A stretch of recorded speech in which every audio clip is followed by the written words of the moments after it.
We're back, and after the clocks changed back in the UK, the early start is an hour later here in Thailand, so it's week 12. These matches were played between November the 18th and the 21st. We start at the North London derby at the Emirates, and Arsenal wanting to re-establish supremacy after Spurs' dominance for the last couple of seasons. The game started at a frantic pace.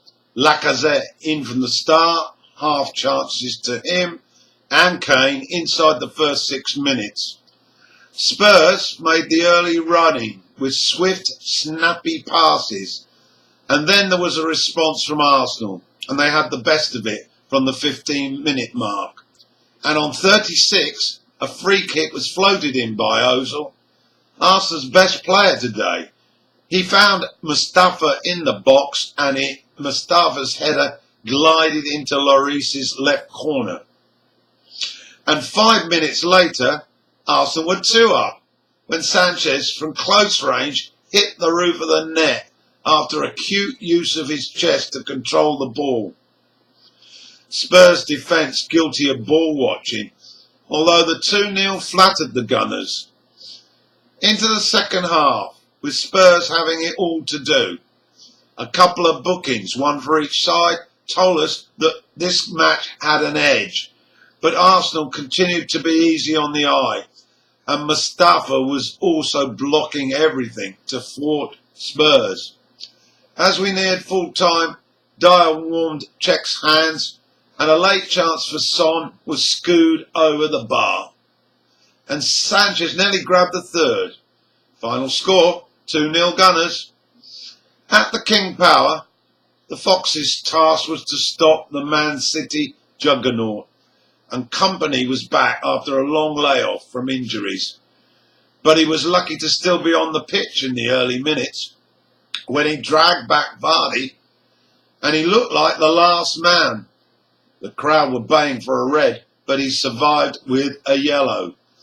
Leicester, who've looked sharp and direct all season, held their own against City, but just before the interval got torn to shreds by City's slick, precise passing, and Jesus strolled the ball home, unmarked in the penalty box.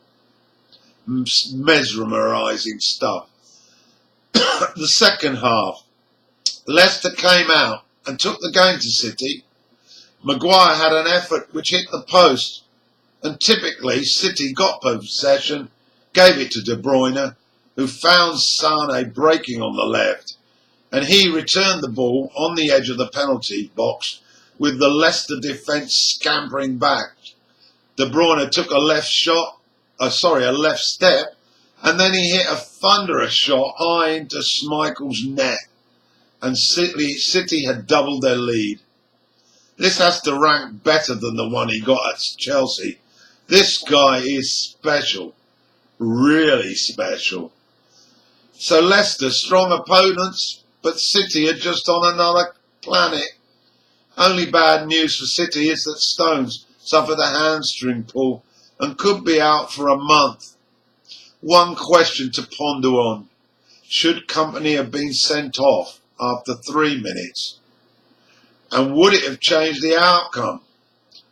Oh, so 2 questions. My answers, yes and no.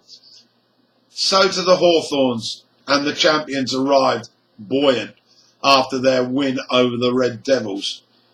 And this was no contest. Chelsea dominated. Arsenal upset Hazard early on, and he got angry, and he tore them to pieces, ably assisted by Morata, as they both grabbed goals. Hazard got 2, and Alonso chipped in to make it 4-0. Bit like a drubbing. Pulis, no win in 10. Could he be the next casualty on the sack list this season? As for Chelsea, clinical, and their form is ominous and a concern to the others at the top. So to the Vitality Stadium. Huddersfield arrived, and their hero from the win over West Brom 2 weeks ago, La Parra, had a shot pushed wide. Soon after, Ince should have put the Terriers one up, but he hoofed it over. However, on 26 minutes, Callum Wilson headed in his first from a corner. Wagner was aggrieved, as his team were down to 10 temporarily following a nasty tackle that was left unpunished. A few minutes, it got worse, as Wilson ran on to a curling free kick and made it 2-0. On the stroke of half-time, Bournemouth had a man sent off for a second yellow. But into the second half, Huddersfield were failing to take advantage, and poor defending allowed Bournemouth to double their tally, with Wilson grabbing his hat-trick on 84 minutes. Strange game, Huddersfield, for parts, the better side, but the scoreline suggests they got a pasting. To Anfield, Liverpool entertaining a Southampton side that have been struggling. Mane was back, as was Coutinho and Henderson. Still no Lallana. So far, Salah has been a revelation this season, and he was obliging again. Following Southampton giving the ball away, Salah swept in a delightful left foot strike into Fraser's right-hand corner. And he was at it again when he scored a second just before the break. Salah is proving to be Liverpool's best signing since Suarez. After the break, Coutinho completed a routine 3-0 win for Liverpool. Anyway, this is the end of part 1. Stay tuned for part 2.